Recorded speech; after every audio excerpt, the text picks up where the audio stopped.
Keith. Hi, Ian. If you remember last night we were talking about continuity and how we try to construct the live shows so that we've got this seamless, easy to listen to, easy to dance to feel about a live show. Yes. And one of the ways that we do that is to string several songs together in a medley.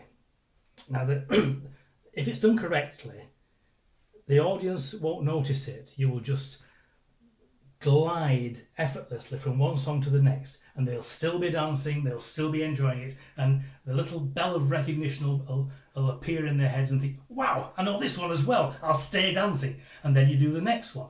And they do work really well.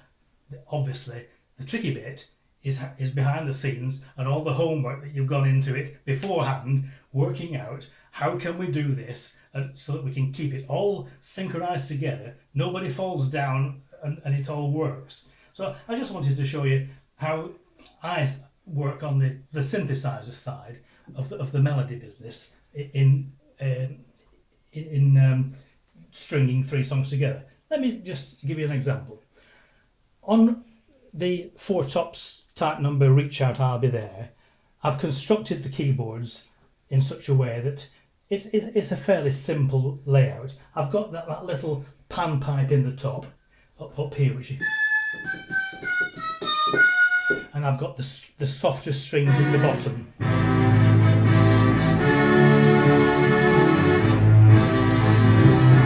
We've also got bass guitar, and everybody else is adding to the warmth of the sound.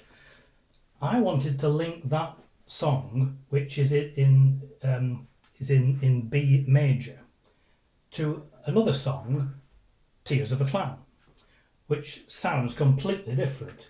It needs that bright attacking noise. And yet at the same time, when the song is underway, you need that.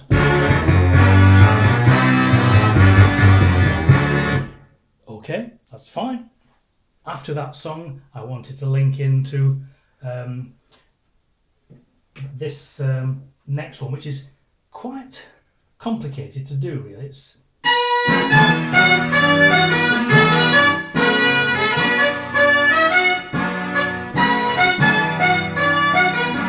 and so on. Right, go back to Reach Out I'll Be There. I'll just play you the last few bars and then blend into Tears of a Clown.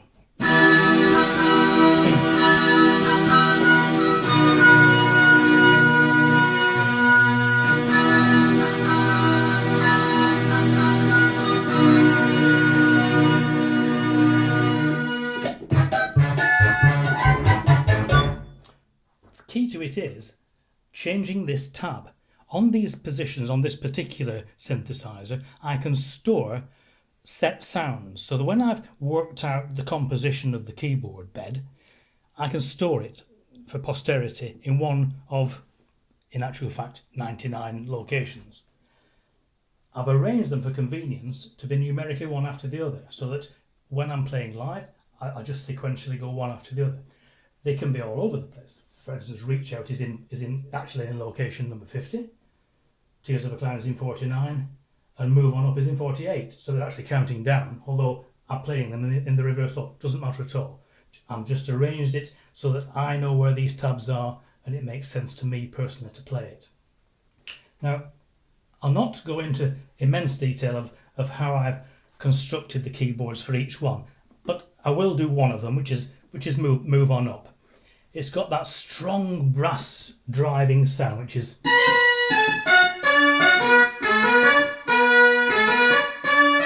which we all know. Underneath, with the guitars and the bass, I'm going with.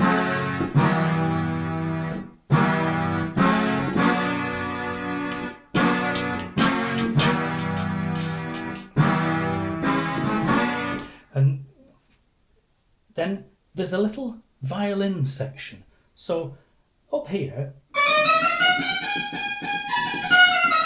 from about that point onwards, I've changed into strings. Higher up, I've got piano. So together, I can replicate everything that goes on in Move On Up, and I'll play a little bit more of Move On Up after I've done the transition from Tears of a Clown into Move On Up. But the point I'd like to help to explain is these transitions, so that we can get the feel of the continuity. I can't just stop. I've got to maintain the beat, and I've got to maintain some logic in the key. So if in Reach Out I'll Be There, I'm holding a B major. The root of that is B. I want to open Tears of a Clown with the melody note of F, which is the fifth of the B. So as I hit the Tears of a Clown button there, I go, not by accident of course, we've designed it so that these keys work in that way. Let's do that again. Reach Out I'll Be There. The final note I'm playing is the G flat, which is also the starting note of Tears of a Clown. When I come to the end of Tears of a Clown, I finish off with that well-known little riff. Down here I'm doing, there's all sorts of funny things happening there. Then there are just 2 drum beats. We keep the beat going, but there's no way around that, and it's a very neat way of doing it. So I'll imitate the drum beats with a little bit of mouth work, just like that. Forgive me for that. So it'll sound something like this.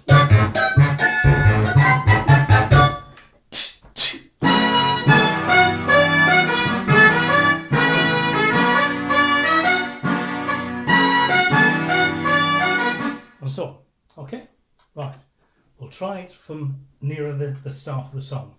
I'll go from Reach Out I'll Be There quickly into Tears of a Clown, and then I'll skip to the end of Tears of a Clown into Move On Up. I'll do a little bit more of Move On Up, then you can hear some of the strings come in.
No, what we were saying last night though, were these all in the same key or different keys? All different keys, yeah. So this is the point. When you say that you choose the note in a particular chord to be the beginning note of the next song, that's introduction to a different key. It is. It might not be the root note that you've picked out, but it's one of them. It's either the fifth, the third, or something, but it's relevant to the previous. But yeah, so chord provided it's one of the notes in the previous chord, it works nicely. you can just set off from there. It works And nicely. that's how people don't notice. Yeah. Wow. Because it's still in the same chord sequence, as it were. It's still one of the notes that constructed the chord of the previous key. Yeah. Even though you've shifted the key. Yeah. So you can do other. You can actually shift into an odd key by doing a link chord.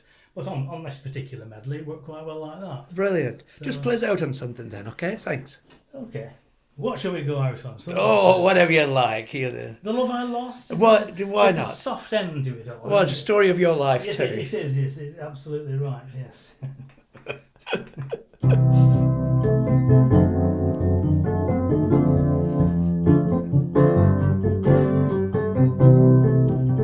can sing. Can I? You can. You're the first person that's ever said that. I mean, you may sing.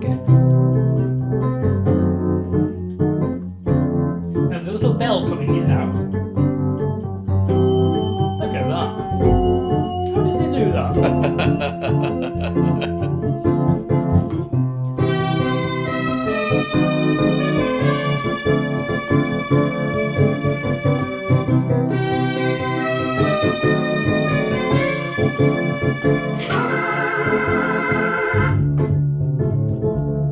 That's about it for tonight. We'll try to run another video off of a different sort of a genre of song and how the keyboards are constructed. Mainly of interest to synthesizer players, I know, but our band specialises at playing everything live. We don't use any backing tracks. We're always in the moment, and everything we produce is there in that second. Nothing is recorded, no infills, no MP3 players playing in the background. So it has to be done with these and this. Good luck.